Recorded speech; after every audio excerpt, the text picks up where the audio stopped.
Olá, 10 horas 1 minuto, horário de Brasília. Jovem Pan Morning Show. Muito bom dia, queridos ouvintes. Está começando aqui pela Jovem Pan, mais um. Jovem Pan Morning Show. A nossa revista radiofônica, que traz todas as manhãs aqui na Pan, informação, prestação de serviço, entretenimento, tudo isso no nosso papo dessa sexta-feira também, dia 18 de agosto de 2017. O mal do século, novos atentados terroristas na Europa trazem de volta a pergunta: como o mundo deve enfrentar a barbárie promovida em nome de Alá? Já são mais de 13 mortos nos ataques extremistas na Espanha registrados entre a tarde de ontem e a madrugada de hoje. Política, quase que eu vou na dos Titãs, hein? Apesar que cairia bem também, polícia para quem precisa. Mas política para quem precisa. Todos os detalhes sobre a caravana de Lula pelo Nordeste, a ovada em Jair Bolsonaro, pois é, teve disso também, as duas novas fases da Lava Jato e mais um caso suspeito envolvendo o ministro Gilmar Mendes. Hormônios em baixa, sexo em alta. É possível ter uma vida sexual prazerosa e ativa na terceira idade? Qual seria o caminho das pedras, hein? Quem conta pra gente é a psicóloga Paula Napolitano. O que você tá rindo aí? Nada, nada não. Tô aqui, bom dia. Bom dia, Ellen. Buenas. Fala, Vini. Fala, Edgar. Olha, esses são alguns destaques do Morning, que tá só começando nessa sexta-feira festiva aqui na programação da Jovem Pan. Ô, Paulinha, tem uma hash aí pra chamar de nossa já? Olha, eu tenho uma hashtag sim, você sabe que a gente tá aqui pra quê? Pra quê, Edgar? Pra quê? agradar esses ouvintes maravilhosos. Entreter, informar, né? né? Pra conversar com esse pessoal lindo do chat do YouTube. Pra levantar hashtags no Twitter, não é isso? E é por isso que hoje eu vou abrir pra vocês. Vocês vão pedir o que vocês quiserem. O que é que vocês querem nesse programa? Entrevistados. Quem vocês gostariam de ver aqui no Morning Show? Quem vocês gostariam, por exemplo, que Augusto Nunes espinafre aqui nesse programa, entendeu? Que música vocês querem que o Edgar toque durante o Morning Show? Vocês podem pedir de tudo aqui. Vocês querem alguma imitação nova pro Vini? Vocês têm alguma ideia de personagem para este homem? Podem escrever tudo aqui. Livros para Ellen Brown. A hashtag é Quero no Morning. E vocês é que mandam, tá? Vocês, ouvintes do Morning Show, é quem mandam aqui nesse programa, que isso fique muito claro. E vamos levantar essa hashtag ali, nos assuntos mais comentados do Brasil no Twitter, pra ter prêmio pra vocês. Olha, você sempre levanta essa hash aí. Normalmente a gente chega nos TTs, a gente sempre abala. Eu não. Isso é o nosso Morning departamento. Squad. Tem os, sim, mas tem o quê? Uns 150 redatores, tem né, muita criativos gente para criar essas pensando, hashtags. É hashtag Quero no Morning, é isso? Isso. Ah, tá bom. Beleza. Tá certo? No mais, você pode também participar interagindo com a gente pelo WhatsApp. O WhatsApp é o 11 931 17 1009. Eu vou anunciar aqui esse tema agora para você interagir mandando mensagens em áudio ou em vídeo. Como combater o terrorismo? É sobre essa questão que a gente quer ouvir pessoas nessa manhã. Claro, teve esse absurdo, né? Mais essa atrocidade que aconteceu nas Ramblas, Las Ramblas, em Barcelona, muitas pessoas mortas, centenas de feridos. Mais uma vez, esse tipo de estratégia, esse tipo de técnica de ataque terrorista é praticado na Europa. Tem outros casos, aconteceu em Berlim, aconteceu em Nice, na França, e agora na Espanha, em Barcelona. Então, como combater o terrorismo? E aí, essa é uma questão super difícil de responder, complexa. Nem só em Barcelona, né, Edgar? Foram dois os lugares, em Cambrils também. Em Cambrils e em um outro lugar também, que teve uma casa que explodiu na Espanha, né? Bom, mas a gente quer ouvir, quer falar sobre isso, quer ouvir a tua opinião. A gente aguarda mensagens em áudio e em vídeo pelo 11 931 17 1009, que é o nosso WhatsApp. Ao final tem sempre o sorteio entre os participantes da nossa disputada camiseta aqui do Morning Show.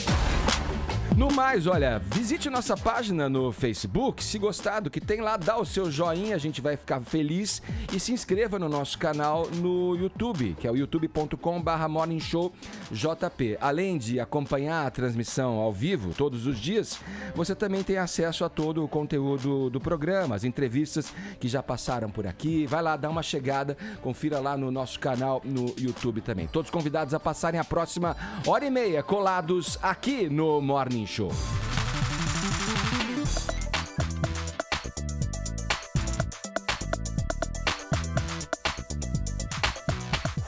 Vamos começar falando de política para dar uma variada? O ex-presidente Lula está promovendo uma caravana pelo Nordeste, meus amigos. Ontem, em Salvador, só para variar um pouquinho, ele fez um discurso contra as elites de São Paulo, viu? E voltou a dizer que é vítima de perseguição política. Ellen, até 5 de setembro, o petista pretende percorrer aí 9 estados da região do Nordeste ali, né? A julgar pelo que aconteceu nessa quinta-feira, emoção é o que não vai faltar, né? Realmente foi uma caravana com tudo. Direito a banho de pipoca no metrô, com direito a tiro, porrada de bomba. Não, só tiro. Só tiro. Tiro? Teve tudo mesmo. A caravana começou com o trajeto dele no metrô e aí teve filha de santo que deu banho de pipoca para clarear os caminhos, afastar os mal-olhados e tá. Depois ele foi lá pro estádio da Fonte Nova e lá na frente do estádio, o que aconteceu? Um grupo de mais ou menos 20 manifestantes que eram contrários ao petista, o pessoal do MBL, do Vem Pra Rua, foi encontrar os manifestantes que apoiavam o petista. Aí, levaram um pichuleco junto. Houve ali um confronto, né? Quem estava apoiando o Lula ali naquela caravana, parece que foram para cima dos antipetistas. Começou um confronto e a polícia militar, para conter isso, acabou dando tiros para o alto no meio dessa história toda. Aí acusações de parte a parte, o pessoal que era do MBL, do Vem Pra Rua, disse que a polícia militar era um aparato do Estado, que é governado pelo PT. O pessoal petista disse que aquele pessoal que estava ali anti-PT tinha sido mandado pelo pessoal da prefeitura, que é uma prefeitura do DEM. Aquele confronto de versões e tudo mais. Então foi algo bastante movimentado. Dentro dos discursos, mais uma vez o Lula se comparou a Tiradentes, que foi uma pessoa, né? Ele fez um discurso ali todo comparando a figura dele a Tiradentes, que foi enforcado em nome da independência, dizendo que ele vai continuar lutando por um ideal, que ele vem sendo perseguido pelas elites do país, justamente por levar adiante o seu ideal, por levar adiante a sua compreensão como ninguém da alma do povo brasileiro. E ele iria receber também, ao longo dessa caravana, um título de doutor honoris causa na Universidade do Recôncavo Baiano, que é uma universidade que ele foi criada durante o governo dele. O que aconteceu é que, a pedido de um vereador, foi um vereador que ingressou com uma ação na justiça e o juiz concedeu, então entendeu que havia sentido nisso e proibiu que ele recebesse esse título de doutor honoris causa. O argumento é que o título seria concedido de uma maneira irregular, porque estaria sendo concedido para fazer campanha política, né? Seria concedido não como um título de doutor honoris causa por um reconhecimento da universidade, mas sim, primeiro quebrando alguns protocolos na universidade, depois dentro de um contexto político. E a questão dele também ser condenado na justiça, né, também, né? Tem essa que influenciou. E aí ele isso. usava o fato de que ele está sendo acusado e condenado, né, condenado num processo, acusado em outros. Então ele disse, olha, esse título vai ser usado dentro de um contexto político, vai ser entregue dentro desse processo de caravana. Passou por um processo que não é o processo normal para a concessão de títulos e, portanto, não concedeu. Aí o Lula aproveitou nos seus discursos e falou o seguinte, olha, eu queria que esse vereador que entrou com o processo me conhecesse. Ele não precisa gostar de mim, porque eu também não gosto dele, né? É uma coisa do Lula. Eu também não gosto dele. Mas queria que ele soubesse que esse título não foi proposto agora, foi proposto lá em 2011, né? E que eu estou aqui. E aí fez todo aquele discurso novamente, dizendo, né? Que eu estou aqui representando tudo que eu fiz pela educação, que esse título ele vai ser concedido justamente por tudo que eu fiz pela educação desse país. Reforçou toda essa questão, assim. Então, foi realmente, começou movimentada essa caravana, que vale lembrar, é uma tentativa do Lula de resgatar o projeto Sim. que foi vitorioso na primeira campanha dele, que era as caravanas pelo país, em que ele viajou o país inteiro, realmente, e ele está querendo fazer isso novamente, que é isso, ir de ônibus, ir de metrô, né, fazer essa caravana agora no Nordeste, Norte e Nordeste do país, mas ele quer fazer o país inteiro, já prometeu que vai fazer Sul, Sudeste, vai fazer o país inteiro, essa proposta das caravanas. O Lula busca com isso dar um ar de naturalidade às coisas, ele que vem Mas alegando isso essa perseguição, não é? Busca Então ele procura voltar à tocar- origem, Isso, né? ele- Voltar ele- à origem do partido. Ele vai tocar naturalmente a campanha. Ele está em plena campanha. O fato é que ele está em plena campanha, buscando esse resgate dessa imagem aí que você suscitou no teu comentário, mas é uma coisa difícil, né? Para quem acompanha a trajetória, o caminho que o país chegou, as coisas que foram feitas e que estão sendo apuradas pela maior operação da justiça no Brasil, que é a Operação Lava Jato. Ele está em plena campanha. Então, o que ele quer com isso? Fica evidente que ele busca, através dessa naturalidade, reafirmar essa visão de perseguido, caso venha alguma outra intervenção e alguma outra condenação que o impeça de concorrer à presidência, que impeça de estar no pleito para 2018. Porque aí fica carimbada a ideia de que, olha só, bloquearam o Lula, a única via possível para essa visão e viés ideológico na eleição. Quer dizer, geraria um desequilíbrio aparente na visão deles junto ao eleitorado. Vamos saber o que acontece, porque tem ainda várias cidades para eles passarem, né? Sim, a caravana vai passar, são pelo menos agora, não lembro, são 9 cidades agora, nesse primeiro momento, porque tem depois vários outros momentos da caravana aí pelo país. Vamos voltar ainda a falar de política aqui no Morning Show, mas agora a gente gira o assunto, vou saber com Paulinha, né, que é a rainha das séries. Nossa. Quer saber sobre séries? Pergunte a ela. Assine o meu canal, youtube.com/Carvalho Paulinha. Muitas dicas por lá. Ô Paulinha, falando em série, agora com essa história que a Ellen trouxe pra gente aqui, e a série lá do Padilha, como é que tá? Que pé tá isso aí? Tá rolando, mas Da não Lava tem, Jato, a gente como não é que é? sabe, né? Não tem nada. Não tem nenhuma informação sobre isso? Não. Quando tiver oficialmente, a gente Cê traz conta. aqui. Tá Mas bom. ainda é um grande mistério. Vamos lá, quero saber então se as pessoas gostaram aí da iniciativa da Netflix de adaptar heróis da Marvel.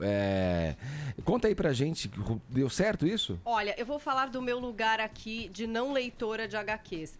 Mas essa parceria Netflix e Marvel já tá vindo de uma longa data, né? Desde 2013 que foi anunciado, muitas séries já foram lançadas aí nesse clima. Demolidor, Jessica Jones. Tá tendo briga aqui, Defensores, vai entrar um herói aqui. Vai entrar um aí? super-herói, Que tá Super Ed, acontecendo? que voa. Só aqui. quem assiste esse programa Vai. sabe o que acontece. Vamos lá. Então teve Demolidor, Jessica Jones, Luke Cage e Punho de Ferro. Sabe qual dessas séries eu adorei? Qual? Nenhuma. Então eu tava muito chateada, Jessica verdade. Jones é legal. Muito Jessica legalzinha, Jones. passou E olha que eu raspando. não gosto de Nossa, Punho de Ferro. É super-heróis, né? Parei no quinto Luke episódio. Cage e Punhos de Ferro foram muito criticadas mesmo pela crítica e pelos fãs. Jessica Jones teve gente que gostou. Demolidor teve 2 temporadas. A primeira foi elogiada, a segunda já considerada um pouco mais arrastada. Mas tudo isso pra quê? Pra Netflix lançar Os Defensores. Série que acabou de ser disponibilizada, você já pode assistir. São 8 episódios. Eu queria dizer pra vocês que eu já assisti 4. E foi uma grata surpresa. Eu adorei. Primeiro que tem a Olha aí. Sigourney Weaver entrando no elenco. Essa mulher eternizada em Alien que faz uma vilã incrível, obstinada, fria, chique e maravilhosa. E segundo que esses caras vão ter que se conhecer e eles conseguiram resolver isso de uma forma incrível. O roteiro muito legal, os encontros entre esses heróis são muito bons, tem humor. As cenas de luta estão ótimas, porque muita gente criticava as cenas de luta, achavam que eram meio caídas, mal coreografadas. Dessa vez eles conseguiram acertar ali o ponto. E desses 4 episódios que eu pude assistir, eu fiquei muito satisfeita. Acho que finalmente a Netflix conseguiu acertar a mão aí pra fazer uma série de heróis. Até eu me pergunto por que é que eles não lançaram essa primeiro, apresentando todos, pra depois se aprofundar na vida de cada um. Então faz a maratona aí, depois me conta o que é que você achou de Os Defensores. E Jessica Jones já tá confirmada pra uma segunda temporada, ainda sem data, mas a heroína da Ellen, essa mulher girl power que curte um bar, né? Ela já tá confirmada também para uma segunda temporada. O fato é que ainda vai longe aí essa parceria. Uma das parcerias, a Marvel é da Disney, né? Sim. Então é uma das parcerias que continua entre Netflix e algo do grupo Disney aí pro mundo inteiro. Falado. Vamos agora para a Europa conversar com o nosso correspondente por lá, Ulisses Neto, que está desde ontem acompanhando os desdobramentos aí de 2 novos ataques terroristas na Espanha. Um em Barcelona e outro em Cabrils. Ulisses, quantos são os mortos contabilizados até agora? Bom dia. Bom dia, Edgar. Bom dia a todos que acompanham o Morning Show. Antes de entrar num assunto pesado, eu queria fazer um elogio aí à pinta de vocês no estúdio. Tá todo mundo com frio aí, né? Até cachecol pra todos os lados. frio. Tá frio menino. em São Paulo, Ulisses. Nem parece que quem tá na Europa sou eu, né? Aqui tá chovendo, tá um dia horrível, mas pelo menos No não estúdio tá bom, mas nós combinamos. Combinamos. E você aí em mangas de camisa, né? Olha ali. É, ó. tô aqui com a manga arregaçada e tudo, olha lá. Aqui tá gostoso. Agora depois eu vou te ensinar a fazer o nó, o que eles gostam aqui em Londres, que é o laço. Windsor? Não, o Windsor é da gravata, né? No cachecol, é o Ascot. Tá bom, depois você me cachecol é o Ascot. ensina. Vou te ensinar, eu vou mandar um tutorial pra você depois, Edgar. Mas enfim, vamos falar do assunto Que triste tragédia, que coisa da triste. semana. Exato, mais um ataque terrorista. Chegou a vez da Espanha, né? Que é o país que já tinha conseguido passar ileso nos últimos 10 anos, até mais do que isso. O último atentado terrorista lá foi em 2004, mais de 190 pessoas mortas em Madrid. E ontem esse ataque em 2 cidades, em Barcelona e também em Cabrils, que fica bem perto uma da outra, na verdade, né? Elas estão uma do lado da outra, e a polícia confirmou hoje que já foi preso mais um suspeito, né? Agora há pouco, 4 suspeitos foram presos e também foram atualizados os números das vítimas. Então foram 14 mortes no total, 13 em Barcelona, uma em Cambrils e 130 feridos no total. Até agora, né? Esse número tem sido revisto pelas autoridades. O primeiro-ministro, chefe de governo lá da Espanha, o Mariano Rajoy, fez um pronunciamento agora há pouco, e os espanhóis ainda estão estudando se eles vão aumentar ou não o nível de alerta no país. Hoje está no nível 4, pode subir para o nível 5, que é o mais alto, só que isso tem muita consequência na vida do país, elevar esse grau de alerta, porque mobiliza as forças militares, os gastos policiais crescem muito, então é uma conta difícil de se fazer, de elevar a atenção dessa forma lá na Espanha. Aqui na Inglaterra, por exemplo, foram vários ataques terroristas nos últimos meses e o nível de alerta ele subiu, chegou a ser ao ponto mais alto, mas já foi recuado mais uma vez, porque não dá para manter essa mobilização durante muito tempo. Ela tem inclusive militares nas ruas. A polícia lá da Espanha ainda está buscando o homem que é apontado como o principal terrorista desse ataque de ontem, que foi o jovem, na verdade 18 anos só, identificado como Musa Ubakir, que foi o responsável por alugar essas vans utilizadas no ataque de ontem. Na verdade não foi só uma van, uma foi utilizada na Rambla, mas outra foi encontrada na cidade de Vic, que fica também naquela região, e ela seria utilizada para a fuga dos terroristas. Então, a peça-chave nesse momento, de acordo com as autoridades espanholas, é esse homem de 18 anos, Musa Ubakir. Ele fez o aluguel das vans utilizando os documentos do irmão dele, que foi preso, o Driss Ubakir. Disse que não tem envolvimento nesse ataque, que quem organizou tudo foi o irmão e que ele teria roubado os documentos dele para fazer essa ação. Ação coordenada pelo que parece até agora, viu, Edgar? Porque essa era uma das grandes suspeitas, depois que as notícias começaram a surgir, como foram 2 incidentes muito similares e a polícia espanhola dizendo que existe uma relação entre eles, então já começa-se a criar aqui uma leitura de que o Estado Islâmico, de fato, teria uma participação maior nesses eventos que ocorreram lá na Espanha. Olha, Augusto, os terroristas repetem esse modus operandi, a maneira de atacar, né? Os atentados vão se sucedendo aí, as autoridades falam, buscam aí pela inteligência bloquear isso, mas as ações parecem até agora não surtir muito efeito, principalmente num lugar público como Las Ramblas, que é um lugar onde todos os turistas se concentram em Barcelona, né? O que dá para pensar em fazer? Olha só, Edgar, uma vez, quando caiu o Muro de Berlim, eu disse eu estava conversando com o Paulo Francis e falei, olha, acho que agora nós vamos viver um período interessante. Acabou a Guerra Fria, vamos viver um período de paz. Ele falou, você está completamente enganado. Primeira vez que eu vi a expressão, ele falou, você não conhece o extremismo islâmico. e ponderou o seguinte: todas as guerras, com exceção das grandes guerras mundiais, elas foram travadas por motivos religiosos. Esses caras estão interessados nisso. Eles acham que você, a Ellen, todos nós aqui somos infiéis e, portanto, devemos morrer. Estão condenados à morte. É impossível, como me disse também uma vez um cara que tinha chefiado o serviço secreto americano que protege o presidente. Eu falei, é possível dar uma proteção total ao presidente dos Estados Unidos? Ele falou, não. A menos que o cara não queira morrer. Se ele quer escapar, ele vai tomar cuidados que vão permitir a proteção. Se ele estiver, por exemplo, disposto a explodir junto com o presidente, ele explode uma bomba e mata. Por exemplo, esses caras acham que vão para o céu, né? De lá encontrar uma das 11 mil virgens que são repostas, né? São sempre 11 mil. Sempre 11 mil. Deixando de ser com a chegada de um, aí entra mais uma na fila. Que quem pensa assim não é normal. Não é normal. O que resolve, para resumir com a alternativa chocante, e é a única, com um ataque, com uma guerra por terra que acabe com o Estado Islâmico. Porque enquanto eles tiverem um território daquele tamanho como base, eles sempre vão fazer o que estão fazendo. Eles estão atacando as cidades onde você tem a sensação de ser feliz. Você se sente bem. Nice, Barcelona, quem passeou pelas Ramblas sabe que é o último lugar onde você poderia se imaginar vítima de um atentado terrorista.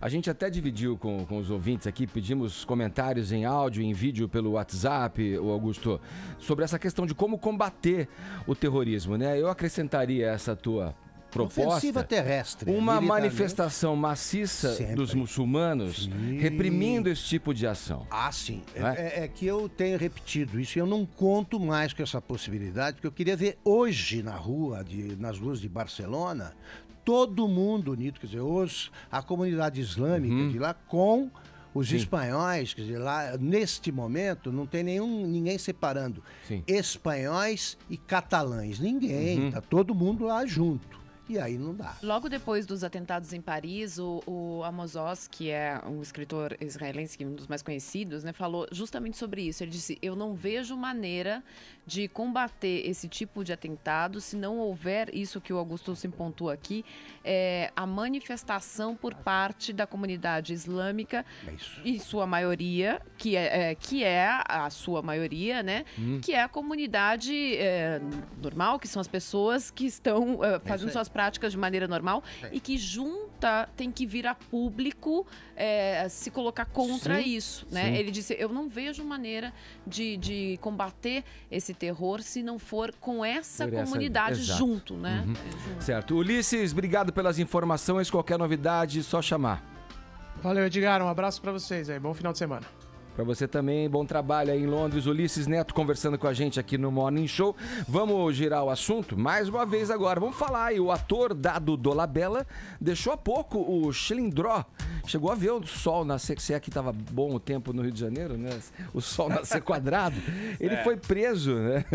Pela Lava Jato também, alguma desdobramento da operação, Vini? Foi pela Mama Jato, viu? Foi por pensão alimentícia. Ah lá. Que o ator Dado Dolabella foi preso ontem em sua casa no Rio de Janeiro, mas como você já disse aí na manchete, ele algumas horas atrás acabou sendo solto. A informação foi confirmada pela mãe dele, pela mãe do ator, né, a Pepita Rodrigues, e o advogado do Dado Dolabella disse que não houve pagamento de fiança porque a prisão acabou sendo ilegal e que o processo ocorre em segredo de justiça.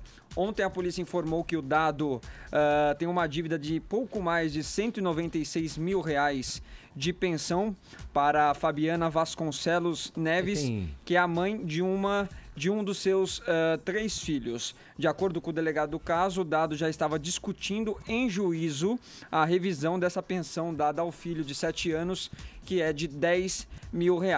O que ocorre, Edgar, e que o Dado Dolabella alega, é que este valor foi estabelecido numa época em que ele tinha um contrato fixado, que era o contrato que ele tinha com a Rede Record. Só que esse contrato acabou já há 3 anos, né? O Dado Dolabella, que foi mandado embora até por uma questão de agressão verbal a uma produtora da Record. O caso foi parar na justiça. Ele até ganhou em primeira instância, mas a Record recorreu. Então, o Dado há 3 anos que ele não tem um trabalho fixo. Segundo a mãe dele, ele faz alguns trabalhos esporádicos, mas mais para sobreviver, para poder comer. Ele não tem mais essa condição de pagar uma pensão alimentícia de R$10 mil para um dos filhos, né? Imagine os outros porque ele dois. tem outros dois mais filhos, dois, né? Outros dois com outros, filhos. de outros casamentos, é isso? Exatamente. Agora vamos lembrar que o Dado já ganhou Isso que eu ia perguntar, ele R$1 não ganhou a milhão fazenda? né? Ele foi o primeiro ganhador da Fazenda. Será que já foi embora todo esse dinheiro aí? Então não soube Não, e se investir. a pessoa não tem dinheiro, entra lá e faz o acordo com a mulher, né? Não pode fazer isso? Pede para advogado renegociar o valor. Então, é Sim. isso que ele estava tentando. Possivelmente é isso Ele que disse acontece, que já né? tinha entrado com esse pedido, que a coisa estava em segredo de justiça, estava em juízo, mas a mãe do menino acabou entrando com essa acusação aí. Que é direito dela, né? Que é direito dela. Inclusive, isso foi motivo de discussão ontem no encontro da Fátima, com o Nossa, Alexandre você me Neto mostrou a e saia com a justa. Beth Faria, né? A Beth falando que a mulher, às vezes, tem que ser um pouco mais agradável com o pai na hora de pedir uma pensão. E aí o Alexandre Neto falou, não é por aí, né? A mulher tem Foi o direito bizarro, Eli. de pedir pensão, né? Se ela Oi? é uma coisa obrigatória, né? E aí Não, ficou até um clima ali Ficou no uma estúdio, coisa né? estranha mesmo, né? A Beth Faria Exatamente. defendendo, tipo, uma relação amigável, que a mulher não brigue porque a criança sofre, porque não sei o que lá. E o Alexandre Nero defendendo os direitos, que, tipo, tá no direito de entrar mesmo. E tem que entrar e tem que exercer esse direito. Exatamente. E aí a mãe do Dado, Edgar, a atriz Pepita Rodrigues, confirmou então, né, que o advogado estava tentando baixar essa pensão, que é muito alta. Falou que atualmente ele está tentando reorganizar a vida dele, está solteiro, está mais focado em alguns trabalhos e concluiu a lá Beth Faria dizendo uma frase muito interessante, que essa criança que de 7 anos, ele teve depois de uma noitada e que assumiu porque é do bem. Ou seja, a noitada liberou, então. coitado. Ele é bom, gente. Que pessoa Eu boa, ele tava- assumiu porque ele é do bem. Peço Que desculpas legal. até porque eu tava fazendo um julgamento aqui do Dado Dolabella, né? Ah. Então nós temos que agradecer o solidário e generoso Porque Dado ele Dolabella assumiu. por ter assumido essa Sim, criança claro. de 7 anos. Vamos falar aqui, por falar em prisão, Deus vou aqui do com um céu. registro rápido Eu vi aqui, ó. Isso em 2017. O ex-deputado Cândido Vacareza, que foi do PT até o ano passado, foi preso em São Paulo. Ele é alvo da Operação Abate, uma das 2 novas fases da Lava Jato, deflagradas na manhã de hoje. A outra é a Sem Fronteiras. As ações apuram o favorecimento de empresas estrangeiras em contratos com a Petrobras. Os agentes federais foram às ruas da capital paulista, de Santos e do Rio de Janeiro para cumprir 46 mandados judiciais.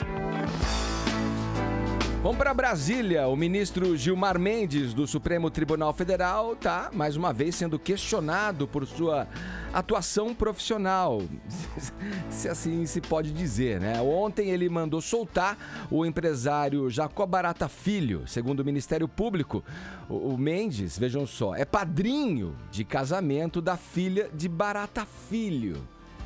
Que coisa, relações familiares. Zé Maria Trindade, explica direito essa história pra gente. Bom dia pra você aí na capital federal.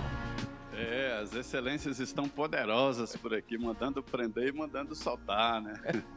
Olha, o ministro Gilmar Mendes, ele foi envolvido em várias polêmicas durante a sua carreira, né?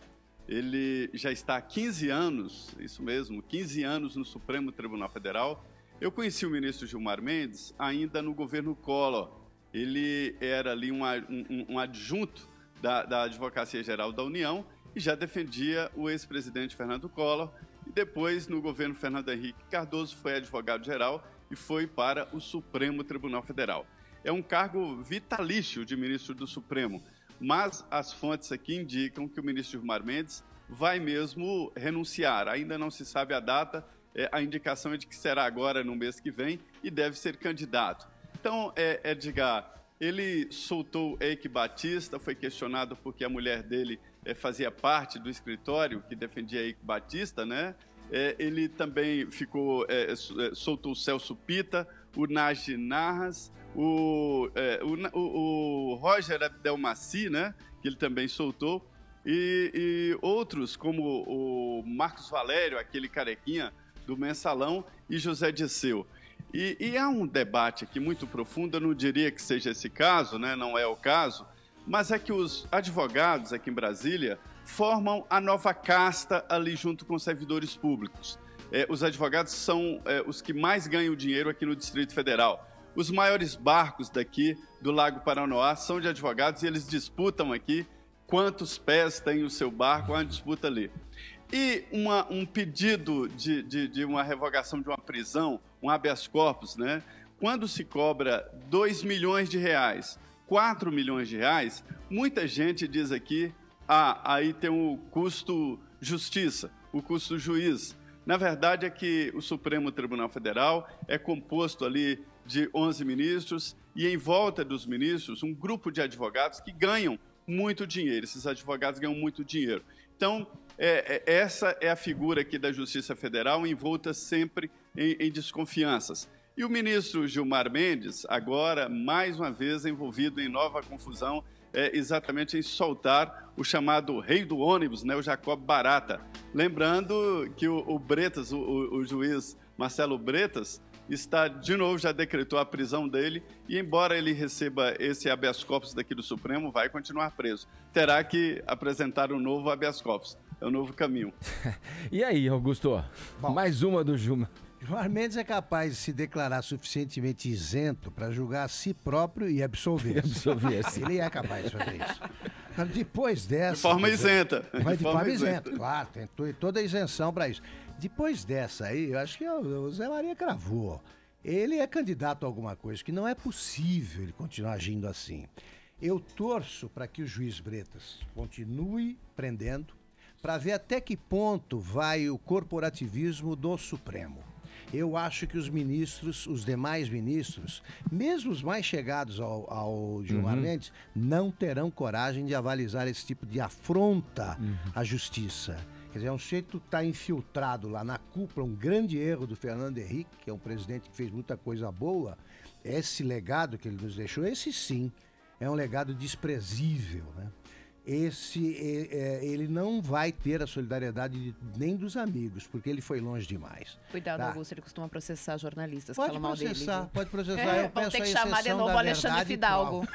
Vão ter que chamar o Alexandre Fidalgo novamente. Eu só estudei direito para aprender isso aí, depois eu parei.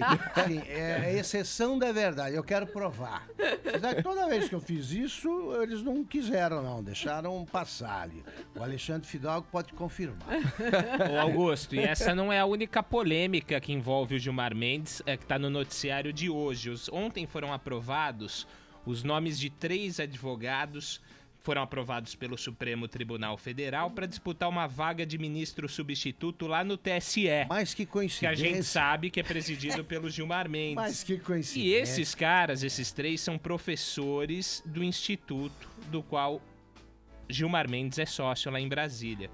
O Instituto Brasiliense de Direito Público. Zé Maria Trindade disse outro dia aqui que ele pretendia, tinha projetos políticos e queria também se concentrar na exploração, né, da empresa que ele tem, que disfarçada de faculdade e tal, instituto, levantar a bandeira da educação na sei política, lá. né? Então, meu Deus, ele tá preparando esse negócio aí, porque vai ganhar dinheiro muito. Ô Trindade, então como você disse que renuncie logo, assuma uma candidatura e parta claro. para adiante, porque eu política. acho que das coisas talvez mais nocivas para a sociedade como um todo é um agente público que tenha esse poder, o conhecimento da lei e olha isso de uma maneira adequada a acomodar seus interesses dela, Na né? presidência do Tribunal Superior Eleitoral e como ministro E como do ministro do Supremo. Valeu, Fala, Trindade. Os 3 indicados são professores desse instituto do ministro, né? E o presidente Michel Temer, que é muito distante ali de Gilmar Mendes, né? Vai indicar um deles, né? Vai indicar um dos 3 professores. Quer dizer, certamente o próximo ministro do Tribunal Superior Eleitoral será um professor desse instituto. Só os bastidores aqui, o ministro Gilmar Mendes, ele gosta tanto do instituto que o tempo de folga dele, ele vai para lá. Já viram Gilmar Mendes, assim, final de semana, de bermuda e tal, indo visitar a cantina e frequenta o instituto. Então, é uma ligação muito próxima e não poderia seja diferente, né? Eu aposto para o futuro dele. É isso. Cravou um triplo aí que não tem erro, hein? Mandou 3 para uma vaga só, pronto, acabou. Pode escolher qualquer um. Não tem erro. Tá livre para escolher qualquer um dos 3. O Temer. Valeu, Trindade. Um abraço pra você, bom trabalho aí em Brasília. É isso, obrigado. Tá aí, Zé Maria Trindade conversando com a gente aqui no Morning Show. Antes de irmos pro break, um recado aqui. Ô, Paulinha, você já ouviu falar em seguro fácil de usar? Peraí, Ed, tem 2 coisas esquisitas aí. Primeiro, seguro fácil. Segundo, seguro pra usar. É isso aí. Era o que todo mundo achava mesmo. Mas por que não mudar o jeito de pensar, hein? Paulinha, ele tá falando da Use, aquela plataforma de seguros online da Caixa Seguradora, sabe? Ah, tá. A gente já falou desse novo jeito de fazer seguros pro carro, pra casa e até pra própria vida aqui, né? Impossível não falar sobre isso, principalmente depois que você experimenta. Ó, eu não conhecia esse tipo de seguro, não vou negar, mas depois que vocês me falaram, eu fui conferir isso e aí eu atestei. É muito fácil, 100% online e dá pra resolver tudo na palma da mão. E que você personaliza, viu, Ellen? Essa é a parte mais legal. Você monta o seguro do seu jeito. Tipo, quer pagar menos? Então escolhe menos serviços, ué. Agora, quer um seguro completão? Tudo bem também. É só escolher tudo que tem lá e pronto. E o preço já aparece na hora, né? Aparece na hora, é isso aí. Você preenche tudo, personaliza o seu seguro da maneira que você quiser, paga e já recebe o seu contrato na hora, ó. 100% online, no computador e o que é melhor, no aplicativo. Ó, eu fiz uma cotação direto no app e deu super certo. Foi tudo rapidinho, fácil de entender. Cara, é até divertido ficar montando seguro assim, viu, Ed? Eu vi na hora o valor que eu ia pagar todo mês no cartão de crédito, foi bem tranquilo. Bom, é porque aí não tem aquela papelada toda que a gente fica acumulando em casa, aquele monte de papel. Afinal de contas, se tudo que a gente tá fazendo na vida é mais simples, por que não fazer uns seguros mais simples também, né? É o que eu sempre falo, se dá pra simplificar, por que complicar? E é você que tá ouvindo a gente aqui no Morning Show, fica a dica, na hora de escolher um seguro pro seu carro, casa ou pra vida, já tá sabendo, né? Acessa aí use.com.br ou baixa logo o aplicativo. Agora, se estiver dirigindo, deixa pra depois, beleza? Use é pra você se sentir seguro, é seguro tipo você. Agora 10h37, horário de Brasília. Meus queridos ouvintes, hoje é sexta-feira. Dia do quê? De falar de sexo, é claro, com a nossa colaboradora aqui, a terapeuta sexual Paula Napolitano. Bom dia, Paulinha, querida. Bom dia. Tudo bem? Tudo ótimo. Olha, vamos começar aqui jogando o assunto pra você. Nessa semana, 3 britânicas de 61, 69 e 82 anos deram uma entrevista à rádio BBC 5 Live, né, sobre um assunto que muitas pessoas enxergam como um tabu, né? Sexo na terceira idade. O site da BBC Brasil reproduziu trechos desse papo e não deu outra. A reportagem foi super comentada, como era de se esperar, e compartilhada nas redes sociais. É por isso que você está aqui hoje, Paulinha, para falar pra gente. Por que o sexo na terceira idade ainda é tratado como tabu? Responda esta pergunta. Porque um dia chegaremos lá. Pois é, todo mundo a gente espera que chegue, né? Queremos chegar bem. A questão é que tem uma questão que a gente associa muito o sexo à procriação e à beleza física, né? Então o sexo ele tá muito voltado à beleza física, à estética, ao corpo e à procriação. Então a partir do momento que teoricamente a pessoa sai da fase de procriação, o corpo começa a sofrer ali diferenças, né, em questão da idade, é como se não precisasse mais do sexo, né? Então a gente traz essa questão do sexo desde muito lá de trás, quando a gente ainda via o sexo só focado na procriação, e esse culto ao corpo exacerbado, à beleza, ao corpo, que faz com que as pessoas na terceira idade sintam que elas não podem vivenciar isso. Então entrou na menopausa, entrou ali numa certa idade, eu falei assim, bom... Carta fora do baralho. Exatamente. E se não, ainda tem o julgamento das pessoas, Sim. né? Acha que é safado, acha que, né? Mas não tem nada biológico, assim, que diminua o apetite sexual com o passar da idade? Pergunto eu. Não, a questão é assim, existe uma modificação, assim como existe em várias faixas etárias. Tipo, na adolescência, uma tara Exatamente. louca. Mas dá pra repor, né? Afirmo eu. Exato, dá pra repor e não...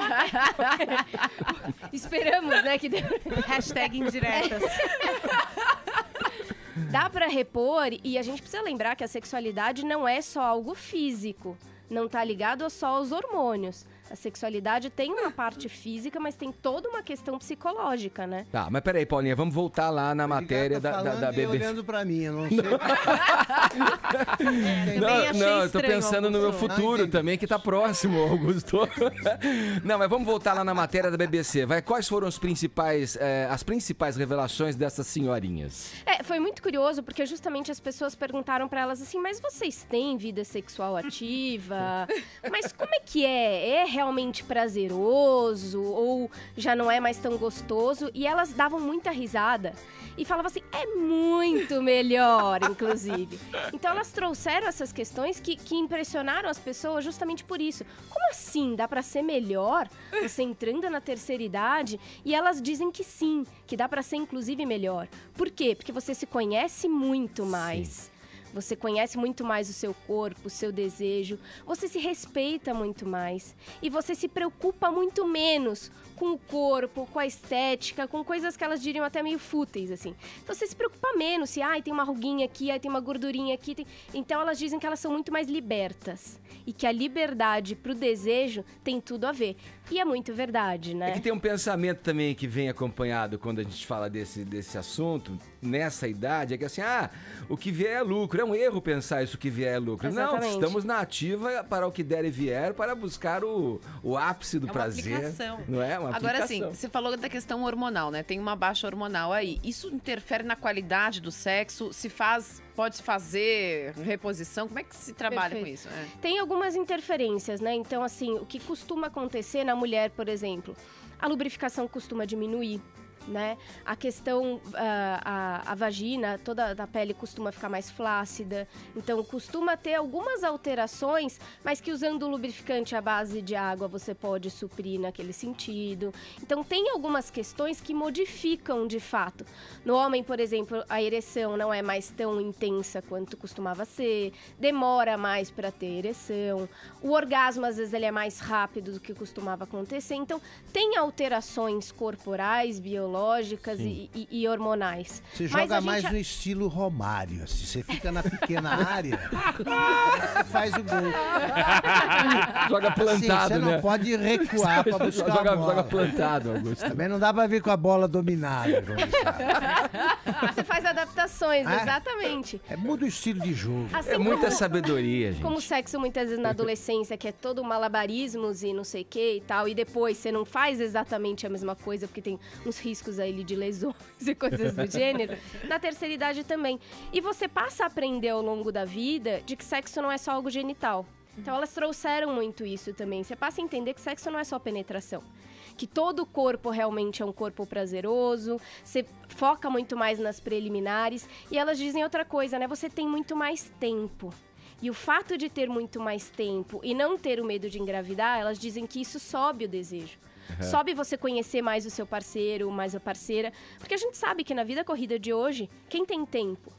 Então a gente acaba não focando na questão da sexualidade. E elas dizem que elas podem focar muito na questão da sexualidade, né? Então isso é muito interessante, de fato, Paulinha, né? você fala aqui muito de pacientes que vão, então jovens, que sei lá, tem ejaculação precoce, enfim, vários problemas que a gente já falou aqui que as pessoas lidam. Procura... pessoas mais velhas, assim, também procuram, chegam na terceira idade, isso chega a ser uma preocupação, tipo, gente, não estou transando aqui com meus 74 anos, o que tá acontecendo comigo? É uma preocupação ou a pessoa acaba que, sei lá, não sei porquê, normalmente não, acaba deixando passar batido, porque ainda existe o tabu. Então é uma coisa assim, ela não deveria... pela sociedade, estar preocupada com isso. Então a pessoa fica com vergonha de procurar um médico, com vergonha de procurar um psicólogo, porque normalmente eles nem chegam a perguntar para os médicos.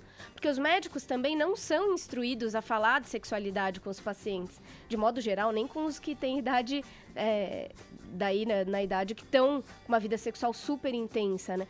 Então eles acabam ficando com vergonha, acham que é errado, que não deveria. Então, de modo geral, eles não vão procurar ajuda, né? E isso vai fazendo com que dificulte a vida sexual deles muitas vezes, porque tá com uma baixa lubrificação, tá com uma dificuldade de ereção e acaba recorrendo a medicamentos sozinhos, a tentar alguma outra Que coisa. pode ser perigoso, Que hein? pode ser perigoso, né? Mas a Carmita Ábido trouxe na pesquisa dela no Mosaico, né, que acima de 61 anos, mais de 50% das mulheres têm vida sexual ativa e mais de 70% dos homens continua tendo vida sexual ativa, né? E é curioso até essa disparidade, né? 50% para 70%, né? Porque é isso, a mulher ainda sofre um preconceito maior, né? Em relação a isso. Se ela já sofre no dia a dia, que ela não pode muito ainda demonstrar o prazer, querer, estar com vontade, a mulher na terceira idade sofre ainda mais esse preconceito, né? Esse tabu. Se a mulher, por exemplo, perdeu o marido ou qualquer coisa do gênero, pronto, acabou, a vida acabou. Você não vai procurar outra pessoa. Por quê?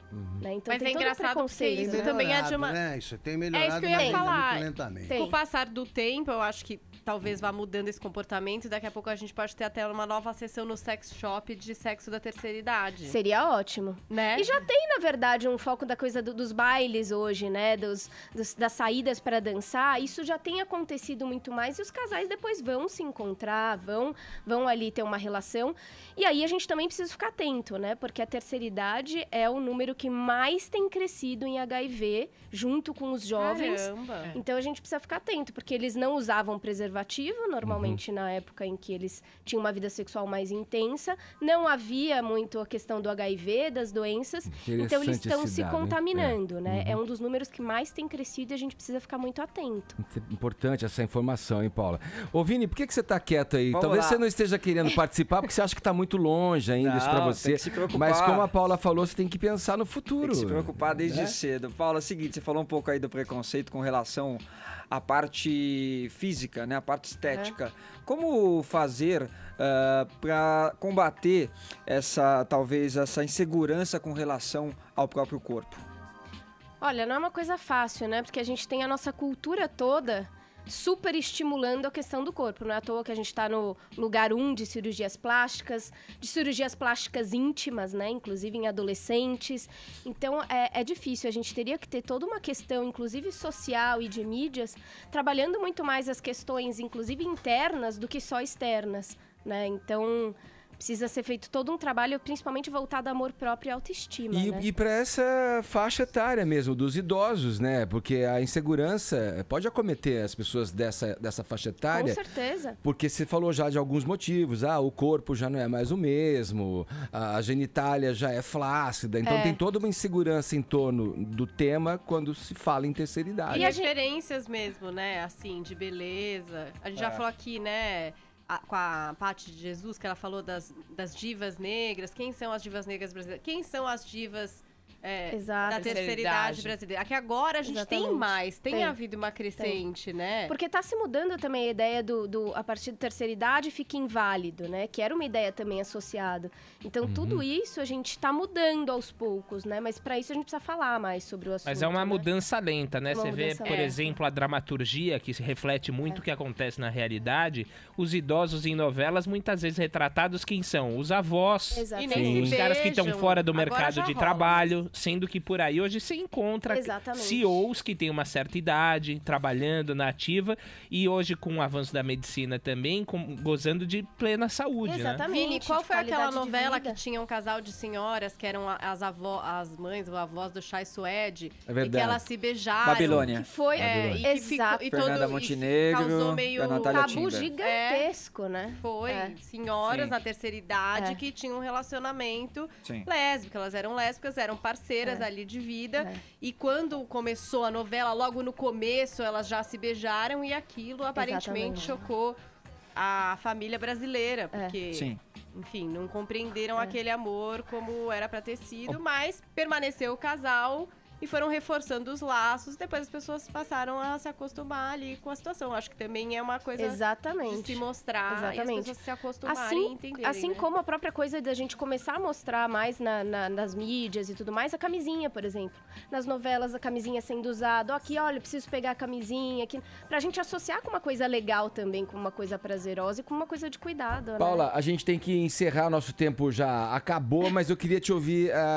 Normalmente a gente associa a visita visita ao seu consultório aos adolescentes, aos jovens. Então, como é que é a frequência de idosos no teu trabalho e que procuram você no consultório para falar sobre a vida sexual?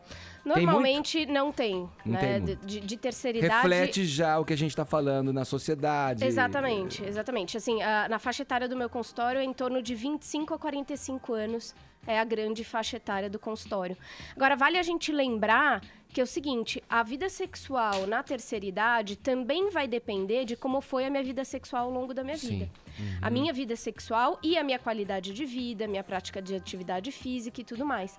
Então é importante a gente lembrar que tudo o que a gente vai ser no futuro é resultado de quem a gente é hoje. Então que a gente tem que lembrar da qualidade de vida, do nosso estilo de vida, de uma boa prática de atividade física e de uma vida sexual regular. Porque também quando a gente fica muito tempo sem uma vida sexual, principalmente chegando na terceira idade, esse corpo vai ficando cada vez mais defasado em relação a isso e vai dificultando mais, né? Vai, Gabi. Paula, encerra. só uma curiosidade, eu tenho 69 anos e uma vida sexual ativíssima, né? Queria saber, isso aumenta a expectativa de vida ou não? Olha, tem algumas pesquisas que dizem que sim, né? Você tá Se a gente ótima, for Gabi. pensar em prazer e uma vida sexual equilibrada, com certeza pode estimular uma Então vou viver até os expectativa de 110. Paulinha, obrigado, viu? Paula Obrigada. Napolitano com a gente para saber mais. Pra saber mais, entra no Facebook Psicóloga Napolitano, Paula Napolitano. Boa, obrigado. Obrigada. Vai, Gabi, dá a hora certa então pra gente, Você querida. tá chegando também, querido. 10h55, horário de Brasília.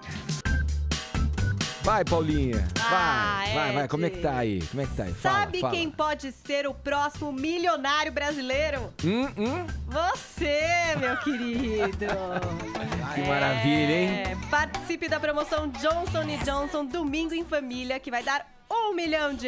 Procura aí na internet a promoção da Johnson. Achou? É só comprar qualquer produto participante e cadastrar o código de barras. Simples! E você pode ganhar R$1 milhão e ainda R$10 mil toda semana durante a promoção. Só lembre de guardar o cupom fiscal, hein? Promoção Johnson & Johnson Domingo em Família. Cadastre-se agora mesmo. Agora, faltando 15 segundos para as 11, horário de Brasília. Jovem Pan Morning Show.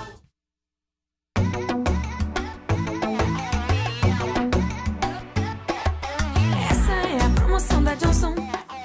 Uma promoção da Johnson pra família. São R$10 mil todo domingo.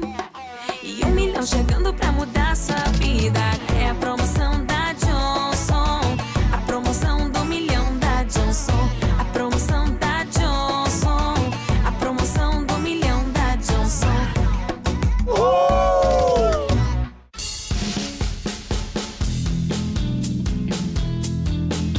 Olha, tenho certeza, você vai poder até achar que essa nota é velha, isso aqui é de algum roteiro antigo, mas não, escuta só. Propaganda partidária do PSDB abre nova crise dentro do partido. Isso já ficou meio velho, não, é? Hã? O Marcon fez Ctrl-C, Ctrl-V Sei do lá, roteiro antigo. Copiou de um roteiro antigo, Augusto. Vamos lá, você concorda com o chanceler Aloysio Nunes aí, que diz que o PT deve estar dando gargalhadas, né, desse tiro que a direção do PSDB deu, segundo ele, no próprio pé? Acho que vamos mostrar um trechinho do Isso que eu queria ouvinte que ouvir. não acompanhou. Vamos lá. Ontem. A gente tem o vídeo aí, o Bruno acho que tem o vídeo. O que o vídeo falou ontem à noite, a propaganda partidária do PSDB, tem 10 minutos, foi ao ar. A gente vinha comentando, foi ao ar também em algumas vinhetas de rádio também, né? Que ia dizendo aos poucos assim, o PSDB errou, acertou em muitas coisas, mas errou em outras. E ontem, esses 10 minutos que foram ao ar na TV, falava em coisas do tipo assim, o PSDB, em alguns momentos, concordou com o fisiologismo da política, da velha política. O PSDB errou ao corroborar com esse presidencialismo de cooptação. O PSDB erra quando acaba entrando no jogo esse da política de favores, né? Então ele fala com atores, são atores ali, né, que representam a população brasileira e que fala que está no momento do PSDB fazer essa autocrítica. E diz o vídeo também, em alguns momentos, né, dá a entender ali E o que acabou gerando também esse problema é que nós não lamentamos por um ou por outro, que alguma ala do PSDB ali entendeu que o Aécio Neves não vai vai ser fácil de rifá-lo ali dentro do PSDB. Bom, o Aloysio Nunes não demorou, foi pro Twitter dizer o seguinte: vem cá, vocês estão colocando isso no geral, vocês vão dar nome aos bois aqui, porque tem gente aqui dentro e eu sou um deles que não fiz parte disso. O PT deve estar bem feliz com essa campanha que vocês colocaram agora no ar, dizendo isso de uma maneira generalizada, sem dar nome aos bois. E aí, mais uma vez, aquele racha que já estava lá pequenininho no PSDB, ontem se potencializou porque uma parte do partido do PSDB ficou pé da vida, colocando tudo na conta do Tasso Gereissati, dizendo que campanha é essa, dizendo que nós corroboramos com isso. Outra parte disse, não, tá certo mesmo, o que a gente está fazendo é uma autocrítica, os outros partidos todos estão aí, falam de corrupção, mas ninguém faz autocrítica, nós somos os primeiros a nos colocarmos dessa maneira, dizendo que sim, corroboramos com isso por um período e agora está na hora de não aceitar mais isso. Mas o fato é que realmente agora a situação dentro do agora ficou... Obrigado, mas eu vou fazer alguns reparos aí, as restrições feitas pelo meu velho amigo, Aloysio Nunes. Não somos parentes, mas nossos pais eram amigos. Eu acho que o PSDB começou a dar um passo corajoso, será corajoso se chegar até o fim. Agora tem que botar isso em prática, tem de explicitar sim o que aconteceu, dizer quais foram os erros cometidos, dando nomes. Por exemplo, devíamos ter afastado o Eduardo Azeredo em 2005, era isso. Né? Não queremos ninguém envolvido nas investigações da Lava Jato em cargos de direção. E fazer isso está certo. Sim. Porque é o que o PT, a gente critica o PT por não fazer isso. É o que a gente fica pedindo, né? Para que os partidos assumam os próprios erros, né? Quando começa a reconhecer, e foi um passo corajoso dado pelo Tasso Gereissati, apesar das pressões do Aécio e de outras pessoas, no caso a crítica do Aloysio se soma a isso. Sim. E acho que está num caminho correto. Se souber percorrer até o fim, é um passo à frente. E você fez uma observação, alguns programas atrás, a gente fez...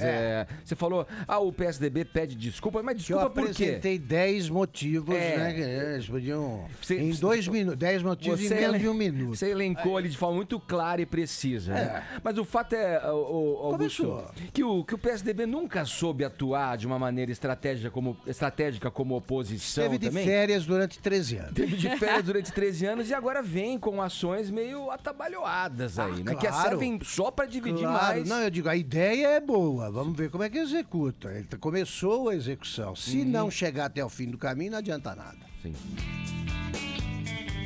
Agora, 10 horas, 10 minutos. O horário é de Brasília.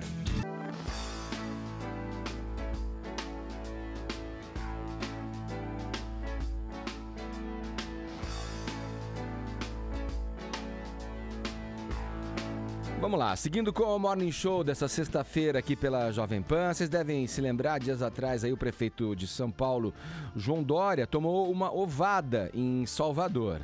Pois o ovo, não o mesmo, claro, fez uma nova vítima e dessa vez foi Jair Bolsonaro. Ô Bruno, a gente tem esse vídeo aí para dividir com quem nos acompanha pelo YouTube, solta pra gente, por favor. O Bolsonaro tá falando ali, num lugar fechado, né, dessa vez. Nossa, cara, uma mulher... É como um tapa na cara, assim, não é uma... Ele não arremessou. Olha lá, vamos ver de novo, olha.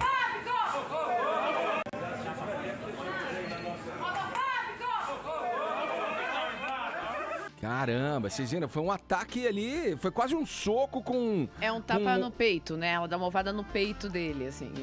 Ela chama ele, quando ele vira, ela ataca dá uma ovada no peito dele ali. Ela tava querendo dar na cara, né? Ela é mais baixinha, ela é mais baixinha, acerta o peito dele. Ele tá num bar ali, né? Num evento político, encontrando pessoas, ela chama, quando ele vira, ela acerta o ovo no peito dele.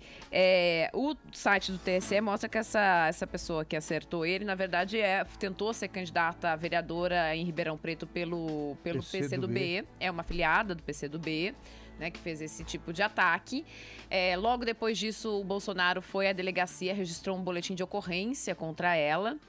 disse que ela praticou contra ele a intolerância da qual ele é acusado e ela alegou que fez esse tipo de ataque por causa dos discursos que ele prega, os discursos de intolerância que ele acaba pregando aí na mídia, né? Ou seja, mais uma ovada aí atacando políticos durante o ato que ele estava fazendo ali em Ribeirão Preto, no interior de São Paulo, quando ele recebeu essa ovada aí, essa direta, né? Essa foi bem direta, não foi tocar arremessada como foi contra o Dória, foi diretamente contra ele. Diretamente contra ele ali, quando ele estava no meio do bar. Ela acabou sendo detida ali pelo pessoal, mas depois só na delegacia que ela conversou com a polícia quando ele fez o BO. Ô, Augusto, se isso aí virar moda, vai faltar ovo pra gente fazer 2018 omelete. vai ser... Olha, seja qual for o alvo, eu acho esse tipo de atitude uma coisa repulsiva, né? Tá fazendo o que o Bolsonaro prega. Exato. Agora, se eu fosse politicamente incorreto, eu diria que as galinhas da seita lulopetista aí andam mais férteis do que nunca, né? Haja ovo. Como eu sou um homem gentil, eu me limito a suspeitar de que no sítio do Lula, em Atibaia, existe um aviário clandestino que anda batendo recordes em produtividade, que eu nunca vi tanto ovo aí. Só deles. Agora, só pra gente fazer o registro, teve um comentário, a parte qualquer ideologia, enfim, partido que pertence, o Eduardo Suplicy fez um comentário bem lúcido a respeito disso, inclusive no programa do, se não me falha a memória aqui, no programa do próprio prefeito de São Paulo, João Dória, dizendo que fomentar esse tipo de ação e botar a população contra ela mesma, uns contra os outros, só acaba favorecendo esse tipo de ação que a gente condena. Claro. Né? Você numa democracia... Uma intolerância, exato. E eu achei bem pontual o que o Eduardo Suplicy colocou ali, esse discurso de ódio, né? Colocando um contra o outro, que acaba gerando e favorecendo esse tipo de ação. Seguindo aqui com o Morning Show, vamos virar o assunto. A Mara Maravilha vai voltar pra Fazenda, Vini. Como é que é essa história?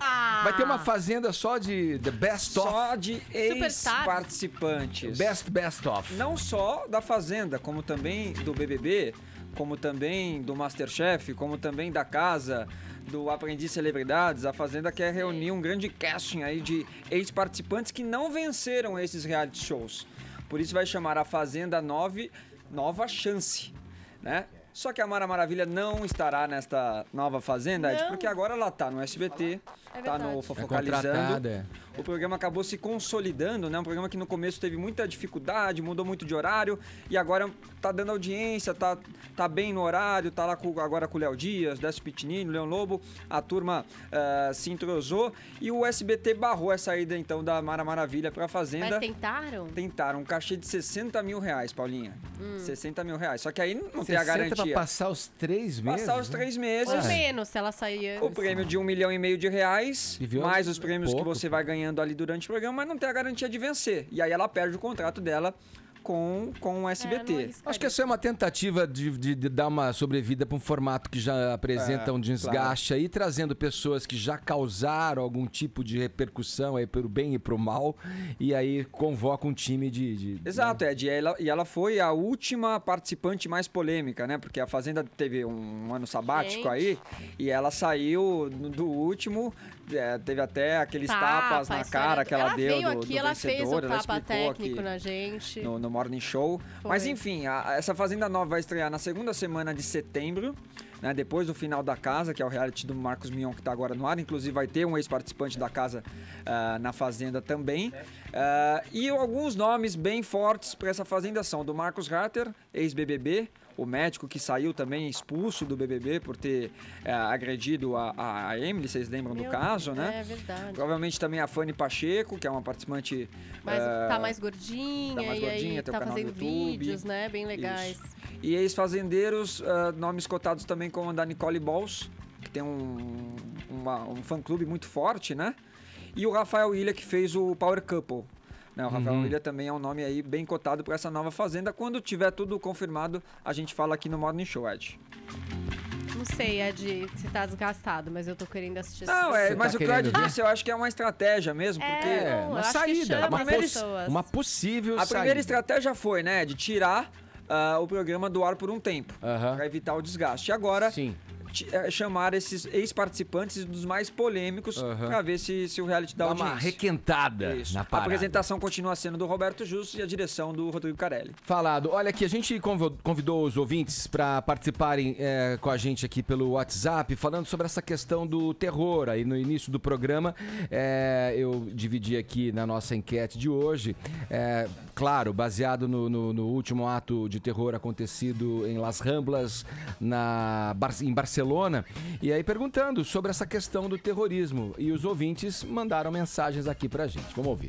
Bom dia, pessoal do Morning. Aqui é o Tomás. Saudade de vocês. Quanto Fala, tempo, Tomás. hein? Opa, é mesmo, hein? Pergunta difícil essa. Como combater o terrorismo? Pois é. Creio que um dos meios seja combatendo a intolerância religiosa, né? Acolhendo aos que necessitam, como nessa crise dos imigrantes. Eu acho que é muito importante. É difícil esse tema, mas temos que começar por onde dá para começar, né? Eu acho que a intolerância religiosa tem sido uma das causas dessa situação periclitante que vivemos. Um abraço a todos. Muito bom dia a todos. Arlindo de São Paulo. Eu entendo que a questão extremista, ela não é difícil de ser entendida, mas difícil de ser aplicado algum resultado para que ela diminua ou deixe de existir.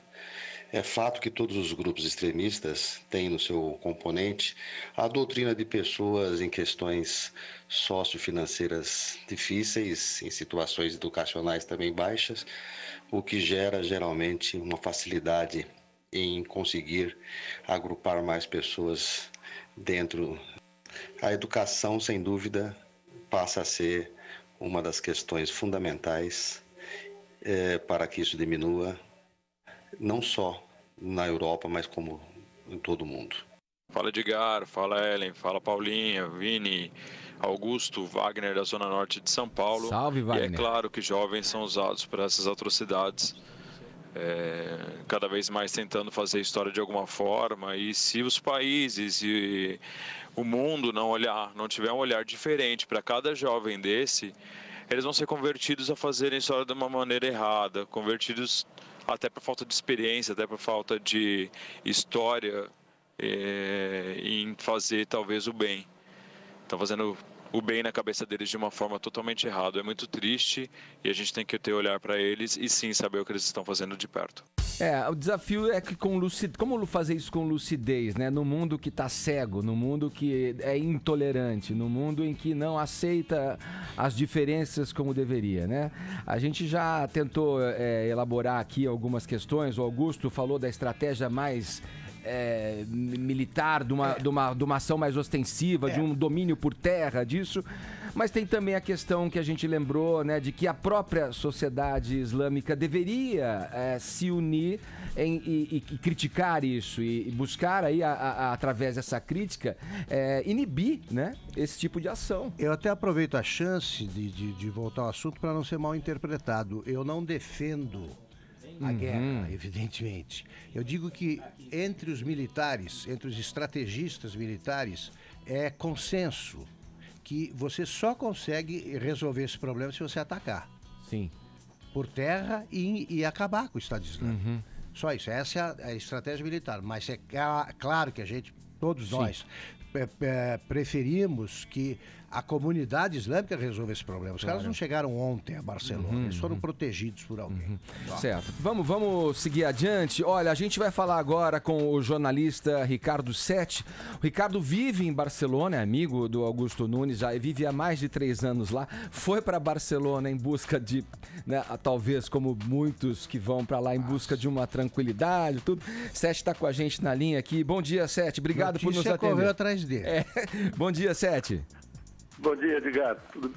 Tudo, vamos... Estou à disposição de vocês. Vamos lá, Sete, eu gostaria de começar com você para a gente saber e entender melhor. Eu acho que tem um assunto que tem ficado de lado aí nesses comentários sobre as análises, sobre o que aconteceu aí em Barcelona, que tem essa questão política que é importante. O Augusto fez um comentário muito feliz aqui também, dizendo que nesse momento a Espanha está unida ali, não tem separatismo, não tem os catalães e os espanhóis. Tem a Espanha unida em busca de um alento para esse momento difícil, primeiramente, e para o entendimento e para ações que tragam mais e que levem mais segurança para o local. Mas vamos lá, eu quero a tua opinião e a tua consideração a respeito dessa questão política, que é o separatismo, e os atentados, de que maneira, né, os atentados impactam, né, essas discussões em torno da Catalunha hoje em dia, sobre essa situação específica.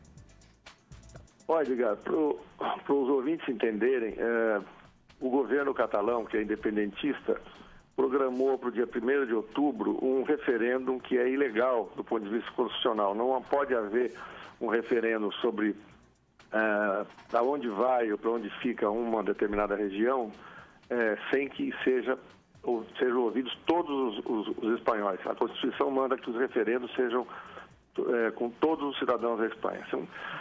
Então, esse referendo é ilegal, está havendo uma batalha jurídica em torno disso.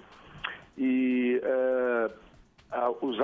no começo desse atentado terrorista, houve sinais dessa disputa, porque, por exemplo, o presidente da Catalunha compareceu na televisão falando só em catalão, estava o mundo inteiro ligado nisso, porque já tinha acontecido o atentado há várias horas, ele só falou em catalão, e ele agradeceu a polícia local, a polícia local, os serviços médicos, os bombeiros e tal, e fez uma referência genérica aos serviços de segurança aos corpos de segurança, que são a Guarda Civil e a Polícia Nacional, que são duas polícias que tem em toda a Espanha, exceto no País Basco e na Catalunha, que tem as polícias próprias. Então ele não agradeceu a atuação da Guarda Civil e da Polícia Nacional, que tem uma experiência muito grande em terrorismo, porque foram eles que derrotaram o terrorismo basco, do País Basco. Os terroristas bascos cometeram cerca de 1.000 atentados entre 68 e 3 anos atrás.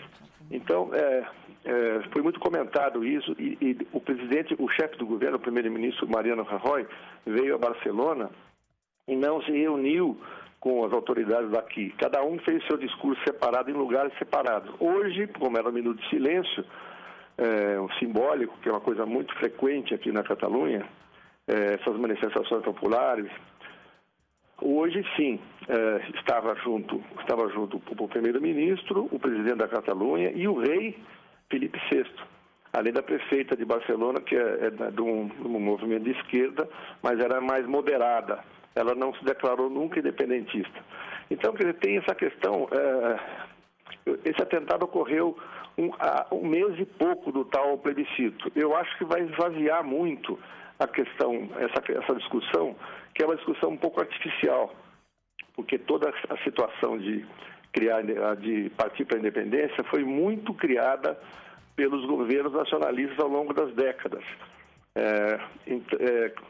inclusive se baseando em dados que não são corretos, dados históricos sobre o passado da Catalunha, dados econômicos, na qual a Catalunha é vítima de exploração por parte da Espanha, por aí vai. E o governo que está, só para encerrar essa parte, o governo que está atualmente no poder foi eleito, não teve maioria de votos, mas devido ao sistema eleitoral, como acontece em vários países, eles tiveram a maioria de deputados, entendeu? E estão partindo para uma independência sem ter a maioria dos votos. Sim. E sendo sendo um plebiscito ilegal e inconstitucional. Olha, a gente está conversando com exclusividade com o jornalista Ricardo Sete, morador de Barcelona, falando a respeito aí das questões, da conjuntura política que cerca esse atentado terrorista que aconteceu em Las Ramblas. Fala, Augusto. Ricardo Sete, meu irmão, tudo bem? Tudo bem, Augusto. Bem relativamente, né? Estou muito claro, chocado. Esse cumprimento, às vezes, é um cumprimento fora de hora. Sabe? Diga. Não, é um cumprimento fora de hora esse. Não, é normal. Queria te perguntar, assim, né? Sete, o seguinte: a população, quer dizer, os políticos estão dando mais importância, os políticos do poder estão dando mais importância à questão separatista do que ao próprio atentado, pelo que você disse. Não, nesse momento não. Ontem teve essa espécie de espasmo nacionalista, o independentista, em que o presidente aqui se chama presidente, o que seria o governador de estado dos Estados Unidos, porque a Catalunha se chama uma comunidade autônoma, né? Aqui tem denominação diferente. O presidente daqui fez um discurso só em catalão, não agradeceu às forças de segurança mais importantes, que são a Guarda Civil e a Polícia Nacional, e tal, mas hoje, com esse minuto de silêncio, eles não tiveram outra alternativa. Mas como é que é, Sete, a reação da população? Eles também, os independentistas também agem assim, ou a população se une num momento desses? Não, a população se une. Aqui tem uma tradição muito bonita. Até quando havia atentados no País Basco, havia manifestações gigantescas aqui contrárias ao terrorismo. E aqui hoje o grito foi bonito, eles diziam assim em catalão, alguma coisa como "Nic timpor". Não tenho medo. Não temos medo. Não temos medo. Então, eu acho que a população, nesse momento, está se lixando para esse plebiscito, entendeu? Ô Sete, qual é a situação da cidade agora? Tá havendo muita coisa bonita, viu, Edgar? Por exemplo, os hospitais que estão atendendo, são mais de 100 feridos, né? 14 mortos já confirmados e mais de 100 feridos. 130 e tantos feridos. E geralmente a maioria esmagadora é de gente são estrangeiros, turistas, porque ali as Ramblas é um grande calçadão arborizado que desce da Praça Catalunha até quase a beira-mar, e é o tradicional ponto de turista passear.